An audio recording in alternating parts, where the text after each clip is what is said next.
Ô, Renato, ontem no Clássico teve um desamor, assim, mas sabe aquele casamento que já acabou faz um tempo, mas não sabe mais para onde ir, tem negócio da casa. Quando que o Diniz vai largar umas ideias, Renato? Meu Deus, foi um massacre do Botafogo, 1-0 só, mas foi mais massacre do que no contra o Corinthians outro dia. Só deu Botafogo. É verdade. Parecia um time de jovens atletas, muito bem condicionados, contra um time de veteranos, já que se arrasta em campo. Aliás, parecia não. Era o caso, era exatamente isso. Há uma diferença de físico, há uma diferença de disposição gigantesca entre os dois clubes hoje em dia. E o mais ridículo de tudo foi o Fernando Diniz, depois de reconhecer que o Botafogo merecia ganhar por mais gols, botar a culpa no gramado sintético. Ô, Fernando Diniz, Fernando Diniz, começa a reconhecer suas falhas. Você se perdeu. Depois que você foi para a seleção brasileira e tentou implantar a tática almôndega que você usava no Fluminense, almôndega porque é aquela brincadeira de criança, almôndega, e todo mundo se junta. O Fluminense jogava almôndega. Onde estava a bola, estavam todos juntos. Ele tentou implantar isso na seleção brasileira e deu de cara no muro. Os próprios jogadores chegaram a criticá-lo. Ele voltou e o Fluminense já não é mais tão almôndega assim. O problema é que ele não virou nada. O Fluminense hoje em dia é um nada. O Fluminense não sabe, ele está completamente perdido. A sensação que eu tenho é que o Diniz está em busca de uma nova forma de jogar e está longe de encontrar. Ele ontem terminou o jogo com 5 atacantes. O que adianta botar 5 atacantes, empilhar 5 atacantes lá se você não faz a bola chegar? Foi um massacre, um massacre. Realmente o Arthur Jorge ontem pegou o Fernando Diniz, botou no bolso assim e disse, vamos ver o jogo juntos aqui, ô menino. E foi um passeio de bola. O Botafogo está muito bem, insisto. O Palmeiras que se cuide. Claro, os jogos só serão em agosto, daqui até lá muita coisa pode acontecer. Mas se jogassem hoje Botafogo e Palmeiras, eu acho que o Botafogo era favorito. O Botafogo está jogando, neste momento da temporada, mais bola do que o Palmeiras. O time do Botafogo está muito bem armado, tem vários bons jogadores em bons momentos. O Júnior ontem, por exemplo, o Júnior Santos, perdeu alguns gols, é verdade, mas infernizou a saída de bola do Fluminense, botou bola na trave, obrigou o Fábio a fazer grande defesa. Então, eu vejo o Botafogo nesse momento, viu o seu Danilo Lavieri, torça para que a janela lhe seja favorável. Parece até que vai ser, já contrataram hoje mais um jogador por 40 milhões, um jogador lateral direito que joga em várias posições, tem o Felipe Anderson, tem a volta do Dudu. O Palmeiras pode sim voltar a ser um time vistoso, e não apenas um time que consegue os resultadozinhos ali na conta do chá. No momento, o Botafogo melhor, mas pode ser que a janela faça com que o Palmeiras acabe voltando a ter mais força do que o Botafogo. Mas vamos ver a janela do Botafogo, né? Porque o Botafogo diz, o Textor pelo menos diz, que vai trazer pelo menos 2 grandes jogadores para acabar com a farra da Leila, segundo os interlocutores. Vamos ver se isso aí é verdade ou se é só mais uma fanfarronice do Textor. Agora, mais uma acabou ontem, a farra. Não. Capaz. Mas a verdade é que o jogo de ontem foi um massacre. 1-0 não condiz com o que foi o jogo, foi um massacre. Um time do Botafogo pronto, com jogadores em grande forma física e técnica, e um time do Fluminense envelhecido e completamente perdido em termos táticos. O Arnaldo Ribeiro, o senhor prometeu aqui, fora do ar, que falaria sobre Diniz, gramado sintético, altitude, números da Mega Sena e também ia me mandar um Pix. Pode começar de trás para frente. No Pix, logo depois do programa, depois da sua história do 12 de junho. A minha sensação ao ouvir Diniz falar sobre altitude e gramado sintético, eu já ouvi isso antes. A grande questão é que o Fluminense não está jogando nem no Maracanã, né? Quando ele vinha sendo a salvaguarda do Fluminense nas últimas temporadas. Então, acho que a questão do Fluminense vai muito além. E acho esse jogo do final de semana contra o Atlético Goianiense no Maracanã, daqueles jogos que, se o Fluminense não ganha, como aconteceu contra o Juventude, vai ficar... Há muito tempo o Fluminense não ocupa essa zona da tabela no Brasileirão. Sempre fazendo boas campanhas, mesmo priorizando a Libertadores entre os 6 primeiros, sendo sempre um dos melhores mandantes do campeonato.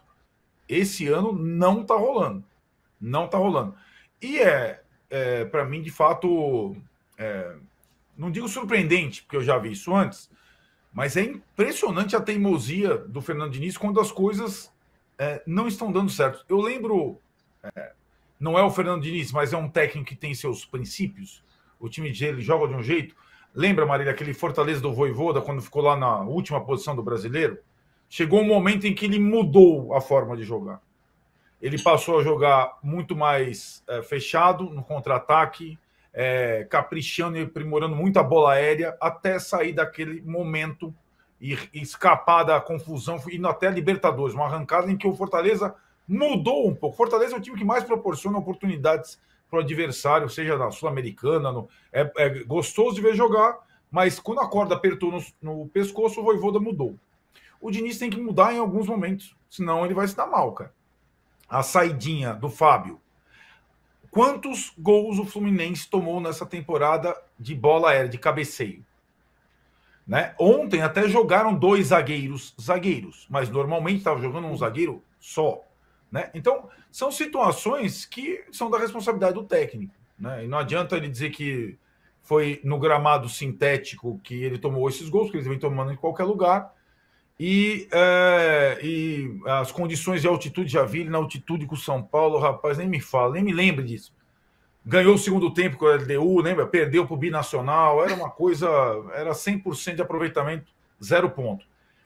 E em relação ao Botafogo, concordo plenamente com o Renato, cara. É um contraste muito grande de time, parece a disparidade física é enorme, talvez a maior da Série A do brasileiro, Fluminense e Botafogo. E aí eu confronto, e eu que sempre meto a bronca nas fanfarronices do Textor, uma coisa eu tenho que reconhecer. Primeiro, o Botafogo, depois do Textor, é um time que é temido. Não é mais, né, não é mais um adversário que você... É um time que é temido. O Danilo enaltece o favoritismo do Palmeiras, mas ninguém queria pegar o Botafogo na Libertadores. O Botafogo é um time que joga na parte de cima da tabela do brasileiro. E o Botafogo tem um critério desde que começou essa SAF. A contratação prioritária de jogadores de menos de 26 anos e muito fortes fisicamente. Existem algumas exceções. Tem lá o Savarino, o Tietê, um ou outro, mas a essência é essa. E em relação a treinador, preferencialmente estrangeiro. Quando vem o brasileiro, acontece um pouco como o Thiago Nunes, a Maria lembra bem. Mas essa contratação do Arthur Jorge, que o Textor chamou para ele foi buscar... Acabei namoro dia 12 de junho, agora vou acabar a amizade também. Calma. Para que esse tipo de lembrança? Então, foi uma lembrança ruim para os botafoguenses. Ele foi buscar o Arthur Jorge no meio da temporada. No meio, não. Antes de acabar a temporada portuguesa, o técnico era o técnico do Braga, cara. Tinha disputado a Champions. Depois estava para a Europa League. Trouxe o cara, e o cara é bom. O cara só em poucos jogos, ele deu um padrão ao time. O time está bem nas frentes que disputa. Lembrando que na Copa do Brasil ele venceu um time de Série A, né, que foi o Vitória, com 2 vitórias, por sinal. Então é uma boa temporada. Quando o Textor não vai para aquele programa de computador ou para a CPI falar bobeira, no quintal dele ele está, digamos, trabalhando bem. E dessa vez, depois de alguns deslizes, o ano passado errou muito nessa questão do comando, depois que saiu o Luiz Castro, acho que o Botafogo agora está em boas mãos no campo. E eu prezo muito quem enxerga e peneira os jogadores lá do scout do Botafogo, desde o início. Eu acho muito interessante, acho que o futebol atual é muito isso. É muito físico, além da questão técnica, evidentemente. Palmas para Rafael Rezende. Depois de tudo que aconteceu no Botafogo ano passado, a gente várias vezes deu parabéns para ele pela formação dos elencos já há 2 anos, 2 temporadas no Botafogo, e é ele que é um dos que encabeçam esse projeto. Claro que a caneta não é só dele, mas é um cara muito bem preparado. Se tem uma coisa que de fato funciona no Botafogo, Saravá São Jorge, que ele vai nos ajudar, é o Rafael Rezende. Danilo Lavieri, o senhor foi provocado aqui, dizendo que o Botafogo, meu Deus, é o favorito contra o Palmeiras na Libertadores. E aproveito para passar a bola do Botafogo para você. Imagino que o senhor está morrendo de medo, fazendo novena, rezando para São Genaro, para você falar dessas movimentações milionárias da Leila no ano de eleição, e contrata. Vamos lá. Primeiro, do Botafogo. Eu acho que palavra temido para o Botafogo é um pouquinho exagerada, porque o Botafogo ficou 2 anos seguidos fora até da parte da elite do mata-mata do Carioca. A gente vai lembrar esse ano de novo. Então, assim, temido... Não, temido assim, melhorou, porque estava um time que estava à beira da falência, foi comprado, melhorou. O ano passado entregou um campeonato incrível, e esse ano ficou fora de novo da fase estadual e está começando o brasileiro como começou o brasileiro do ano passado. Temos que ver na janela se o Botafogo vai contratar ou se vai, de repente, se livrar do Luiz Henrique, como se livrou do Adrielson e do Lucas Perry, porque a gente, até onde a gente viu, o Botafogo não é a prioridade do John Textor. Então, acho que o Botafogo melhorou muito, mas temido, eu só vou discordar um pouquinho do temido do Arnaldo Ribeiro, mas de fato, você olhar todos os outros adversários, tinha muito outros adversários mais fáceis para o Palmeiras pegar do que o Botafogo. Óbvio, o Botafogo, hoje eu acho que o Palmeiras é favorito, muito mais pela tradição que criou na Libertadores nos últimos 5 anos do que pelo futebol jogado, porque o Palmeiras não está jogando uma bola que justifique um favoritismo na Libertadores. Para passar antes do Palmeiras rapidinho, eu quero só falar do Fluminense muito rapidamente. O Fluminense precisa, e o Diniz especialmente, o Diniz precisa parar de dar desculpa. Porque no começo do ano, quando não jogava bola, era calma, o Fluminense começou a temporada depois, porque teve Mundial até dezembro de 2023. Aí depois, putz, o Fluminense está sentindo a falta do Nino. Agora, o Fluminense está sentindo a falta do André, que machucou. Agora, o Fluminense não pode jogar na altitude, o Fluminense não pode jogar no sintético. Outro dia o Diniz conseguiu reclamar do gramado da arena, da Neoquímica Arena, que é um dos melhores gramados do Brasil. É muito difícil se adaptar ao gramado do Corinthians. Tomou de 3-0 do time que até então não tinha feito gol no Brasileirão, foi fazer 2 ontem. Então o que o Fluminense precisa, o que o Diniz precisa, os dois precisam parar de dar desculpa e jogar bola. A gente está aqui dia 12 de junho e não jogou bola até agora o Fluminense. Então é bom que fique claro isso, que o Fluminense está dando muita desculpa para quem não está jogando futebol. Sobre o Palmeiras especificamente, bem, o Palmeiras perdeu o Luan, perdeu o Luiz Guilherme, perdeu o Hendrick, são 3 jogadores, acho que o Luan, um reserva importante, ainda mais a gente vai ver agora. Assinou hoje, né? Danilo, dá aí a notícia, isso, ele assinou, né? Luiz Guilherme, ele fez os exames na segunda-feira e assinou hoje, já está postando foto lá na Inglaterra, provavelmente não volta mais, se volta só para pegar a mala e fica direto para o West Ham para fazer Desamor, tá desmontando o time, desamor. O Luiz Guilherme, eu acho que, eu vou dar aqui mais uma cornetadinha no Abel, eu acho que foi pouco aproveitado perto do que poderia, especialmente na posição que ele poderia ter sido aproveitado. É mais um dos problemas que a gente tem do Abel aí nos últimos 3 anos com garotos. Mas tudo bem, foi vendido bem, perto do que ele poderia, perto do que ele já rendeu. Mas eu acho que poderia ter sido vendido melhor se tivesse sido melhor aproveitado. Mas, enfim. Aí perdeu o Luan, que é um zagueiro importante, que ainda mais agora a gente vai considerar o Gustavo Gomes está indo embora para a Copa América.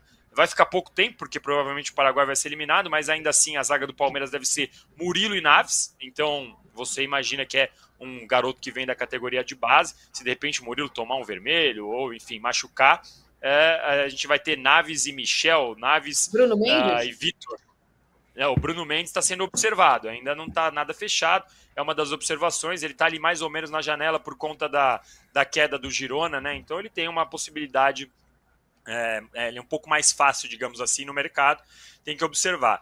E a contratação agora do Giai, do São Lourenço, ele é um cara que é exatamente a cara da filosofia do Palmeiras de Abel Ferreira, que é o famoso futebol total. O que é o futebol total? Todos os jogadores sabem fazer pelo menos 3 ou 4 funções. É o lateral que joga de meia, que joga de ponta, é o zagueiro que joga de volante, que joga de lateral esquerdo, é o atacante que sabe jogar de 9, mas sabe jogar aberto pela esquerda e pela direita. O Giai é a mesma coisa, é o cara que vai poder jogar de ala, vai poder jogar de lateral direito mais no esquema Marcos Rocha, pode jogar como Gabriel Menino. Aliás, eu acho que é um jogador muito parecido com as funções do Gabriel Menino. O cara que joga de meia, que sabe apoiar. A gente vai lembrar, o Gabriel Menino foi para a seleção brasileira como lateral. E é um jogador que o Palmeiras está pondo muita grana. 7,5 milhões de euros por 75%. É bastante dinheiro. É 10 milhões de euros se fosse o jogador inteiro.